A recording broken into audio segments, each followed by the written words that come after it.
Where is he? Oh, there he is. What? I'm just adding beef to the call. Oh, nice. I feel like we should establish an order of speaking. What's up, beef? Hey guys. Alright, This guy's not Swedish. thanks. Just thought I'd let you know. Yeah. Sure. Okay. I mean, it sounds like he might be not Swedish. Yeah. I guess we won't know until we ask him. So, beef, are you not Swedish? I am not Swedish. I'm from California. Oh, see? That's not Swedish, man. I like Sweden. Oh. Yeah, Sweden's pretty awesome. I have to congratulate you, though.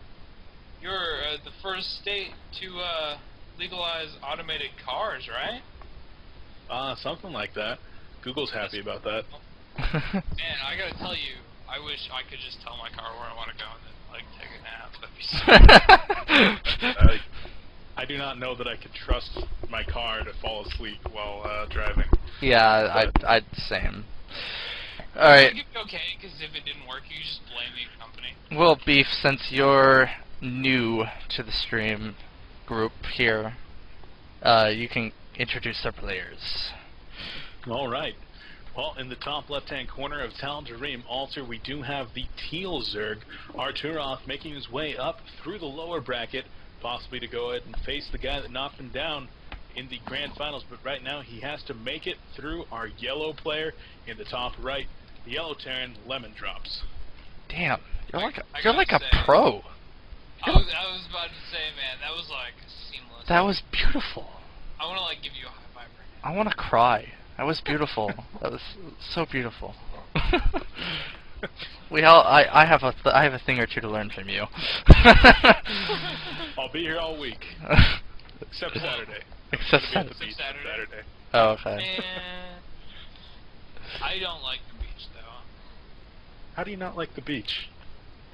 There's hot women. There's sharks in the ocean. I don't like sharks. You don't have to go You know in the what? water. That's what the beach is for. There's two things I think that make me not. There's only 2 people that go in the water. Well, So it's 3 people. 3 people that go in the water. Okay. Anyway, The little kids, their parents, and people who are doing things like jet skiing and stuff. That's it. that's it. That's it. I suppose. But listen. I almost drowned when I was young, and then I watched Jaws like 3 weeks after. And now I don't like the sea. Okay, so wait, I just want to point this out. This is something interesting. This is the first time the entire tournament where we've seen a 15 hatch and a 15 pool. Well, this is the first time we've casted a Zerg vs. Terran, so That is true. it is pretty Yeah, standard matchup. Arturoth, in his one game against a Protons player that I did cast, did go 15 hatch against a Forge Fast Expand. But yeah, this is the first time I've seen it against a Terran as well. Did you get a cannon Lots rush? of early gases. No. You should have No been. cannon rush did come out. He was very active about making sure that there were no cannons. He tried to cannon off the third, but it didn't happen. No? Alright. Well, Arturoth seems to be a very solid player. I've seen him play 4 games so far this tournament, and he's very much so impressed me. I didn't catch the game that he lost to the Protoss, but every other game I think I've casted. Wow. yeah, he's going double gas here in Terran vs. Zerg, so this is going to be different. Maybe Now like let's- Cloak Banshee? I don't know. Yeah, this is, I mean, maybe like a 1-1-1 possibly, but Yeah, it's probably going to be like Cloak Banshee Hellion. Yeah, this That is would Cloak be my Banshee. guess. Yeah. Yeah, Now- so with that Cloak Banshee, he's going to be able to put a lot of economic pressure on his opponent. If there's no Evolution Chamber out by about 6 minutes and 30 seconds, those Cloak Banshees are going to roll on in there at about 7:15, do a lot of damage with this early expansion, and a follow-up of Reactor Hellion into an expansion, the MVP mech-type build could be really damaging here. Of Yeah, course. This build is just awesome. It- There's actually four you know. four workers on the gas right now for Arturoth, so that sucks. But he's getting his Roach Horn right now, so I don't really know. I mean, he's also getting Zergling speed, so I think he's going to be aggressive. I don't really know how this pans out versus this kind of build. I've just never really seen it before. It's not really Well, very common that you see it really one depends. base Cloak Banshee. It really depends, because if Arturoth can actually spot this quick enough, and if he can react to it the right way, then he can shut down this Banshee harassment like straight up. And with Hellions coming, Hellions on the way, and Art going with Roach, right now there's no tech lab on that barracks, so we're not going to see any kind of Marauders come out of that. And without Marauders and just a lot of Hellions transitioning into mech, Roach could be very powerful, and he could actually push up and do a lot of damage early game. I'd like to point out that Cloak hasn't started researching yet. He has the gas for it, but he invested all those minerals into the command center and the supply depot at this point, so Cloak is going to be delayed here. It's not going to finish up until right about the time that the second Banshee will finish, if he does decide to go Cloak. But I wouldn't expect that he's not going to go Cloak with all the gas that he does have. Yeah, I really gotta say, I wish he had gone Cloak right away. If you're gonna go double gas and rush a starport with a tech lab, you need to go Cloak, because you need to do damage, or you're just way too behind to really be able to play. This is actually a variant that I've seen Gumiho use a couple of times, where he goes delayed Cloak. He'll attack with about 3 Banshees after a Marine Hellion push. And this is actually, I think, the same exact build. He goes delayed command center rather than CC first. CC first would be the MVP variant of the build. And so this is actually, it's not going to do a whole lot of damage just because our Zerg player does already have those Roaches out. Those are going to deal very well with the Marines and the Hellions. But if he does go for that Cloak, as he hits about 3 or 4 Banshees, that could do a ton of damage to an opponent that is going very fast to lair and does not have any Evos down right now. Right, but would he go quick double gas for that? Because it seems like it just has a lot of extra gas. You would normally go 2 gases, each with 2 SCVs in them, kind of like you would see from like a Sase or a Naniwa in PvZ. But it's actually looking like he's just going to move out with a 1-1-1 type build. Not a whole lot of Hellions, a good number of Marines though, and 2 Banshees. So I don't know if the Terran player is actually going to be able to do a ton of damage here, but the Banshees are making their way into the mineral line. 2 of those Banshees going to be going to work at a time onto these drones, one-shotting each one of those workers. Oh no, the drones don't need to be pulled for this. He's going to lose a lot to those Hellions. Oh yeah, man, Hellions just roasting drones. Yeah, like you mentioned, all those drones are going to be going down there, and as these 2 spines finish up, any kind of ground threat is no longer going to be a problem for our Zerg player. But the Banshees in the air kill both of the Queens already. There's even there's actually another no Banshee here at all. Oh, yeah, there's 1 Queen now. But 3 Banshees are going to be able to absolutely decimate a Queen. Another Queen is killed in the main, and with no Spore Crawlers and no Evo Chambers, I think our Zerg player might actually just be dead right here. There are just so many drones being killed. The last Queen does in fact fall. Yeah, I think what happened is Lemondrops realized that there were 4 workers on that one gas, and he decided to fix it for him. Now it looks like Arturoth is going to try and pressure with these Roaches, but he needs to kill that supply depot. SCVs are being pulled to repair that, but no, it looks like they're not going to. They're going right for that bunker, and they're just going to get cleaned up here. Now, both of these players have lost a ton of workers. It looks like about 29 workers have been killed for our Terran player, and 9 workers dying, up to 10, 12, 13 workers now being killed by our Zerg player. But the Banshees are going to come in and put an end to this harassment, but a lot more Mules and SCVs are going to die before these Roaches do die to the Banshees. And Mules, as much as Mules are energy, they are expensive to lose. Yeah, each one of those mules represents about 270 minerals of mining throughout its lifetime. So with the 5 mules that he just lost right there, that is like 1,300 minerals equivalent that he just lost. And that could have actually gotten our Zerg player back into this game.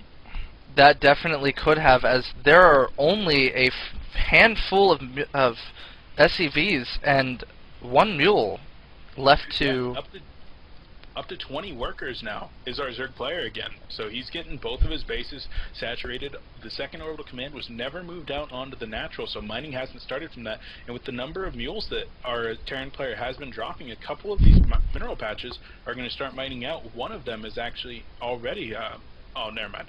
I thought one of them might have already mined out, but one of them's getting kind of close. But with the Banshees back in the base once again, that represents a little bit of a threat, but 4 Queens going to be able to repel those 4 Banshees pretty easily. Not just that, but he does have spores down finally, and I guess Lemondrops looking like he's wanting to expand, and he's going to move that command center. Yeah, for sure. Supplies.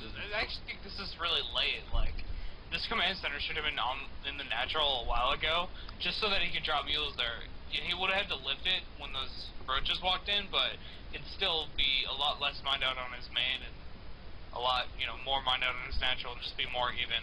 He is actually getting a reactor on the starport right now, so he's probably going to go into some medevacs. And I like that he's repairing the Banshees so that he can send them in again. And we do have the factory was switched to the tech lab, so we're going to probably see some tanks come out of this now. But, I mean, he's so far behind right now. Lemondrops is just... He has less than half of the workers that Arturoth has. Don't worry, man. Our Zerg players... What? Our Zerg player is really taking advantage of the situation right now, playing extremely greedy, just pumping every single one of those larvae into workers. The Spire coming out, so there's going to be a muta transition, relying on those 5 Queens and 2 Spine Crawlers to really defend against any kind of ground-based harassment. We have 3 barracks going down for Lemondrops, so this is looking like Marine tank. Yep, yeah, transitioning into Marine tank at 15 minutes is really not what you want to have happen, especially on Tal'Darim Ultra, where the map is so large, the push distance is so big, you don't want to have to siege your way all the way across this map. But keeping his opponent on 2 bases while he's on 2 bases as well is a good thing. The problem is that the Zerg player has been able to eco up so hard behind this, been able to bank so much gas, and is now going to be able to get into Mutatech, which is going to be very effective at dealing with low numbers of Marines, which there are only 8 Marines on the field right now. The 6 Mutalisks that are in production are going to be able to clean up a lot of stuff if those Marines aren't able to get into position and defend any kind of harassment. But we have more roaches coming up into the base of Lemondrops. I think these are just going to be thrown away, though, because he cannot break through that. Yeah, this units are essentially throwaways at this point. Just coming back to, like, the tank push here, if he gets sieged up behind the expansion here, he could be in a good position. But like you're saying, I don't really know if there's enough Marines here for that to happen. So we're really going to have to see if he can get that position. If he does, he might be in an okay position, or okay spot in this game. We do now see 2 Vikings being produced. I'm not sure if that's going to be in reaction to seeing a Spire. I don't even know if he saw this. No, he has no clue if there's a Spire out. So these are kind of preemptive Vikings. They're going to make their way around the map, cleaning up overlords, but they're actually going to be relatively helpful against these Mutalisks if it ever comes down to that. Oh, but if the Mutalisks catch them out of position, then that could be absolutely devastating, because 2 Vikings are not enough, but they're going to fly right past. No, it doesn't look like they're going to catch 1 Viking out of position, and those Mutalisks are going to clean that up greatly. Like... Yeah, Mutas actually own Vikings, even, like, in equal numbers. It's kind of surprising. It's just because of the oh my god, and all those workers were killed off there. So fast. All those workers were killed off there by Arts. And He's going to lose the Viking too. oh man. So, like, dropping Art. Now Art is sitting here at 41 workers and Lemondrops at 12. Getting those mutas right in there on top of those tanks, might be able to pick off a tank.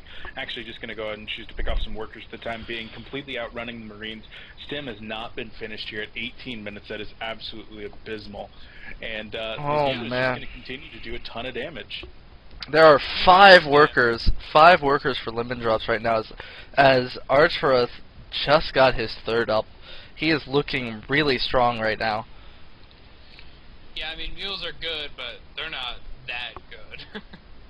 Yeah, just, it's so far behind right now, and there's actually tech labs on 3 of these barracks. I'm kind of confused as to why. Yeah, it's obvious that he needs to focus on Marines right now, so I think maybe that was a mistake. I'm not sure. Maybe he wants to get combat shields and stim at the same time. Oh, but it looks like this Muta Ball and Roach Ball is going to clean this up perfectly, as now Art can now just move right into the main, or into the natural, rather. SCV is going to come off the line to try to repair those bunkers, but it's not going to happen. Gigi comes out from Lemondrops, and Arturoth going to make his way into the grand final to meet his maker. Going to go up against Triface in a rematch. What do you guys think? I'm excited. Are you excited? Brandon. Super stoked. Yes. Brandon. And it's I had to think Mutorn, there for a the second. record. Mutorn, whatever. Mutorn, Brandon, whatever your name is, are you excited? I'm excited. I feel like for the first little while, people are just gonna have to go with Brandon Hey man, until they figure it out. till they It's figure it okay. out. Mutorn. It's hard. Muataran. Yeah, pretty much. That'll work. Muataran. Muataran. Muataran. Anyway, yes, I am excited because it's Zerg vs Protoss, and I like Protoss, so. I like Protoss. That's a good enough reason for I'm me. sorry.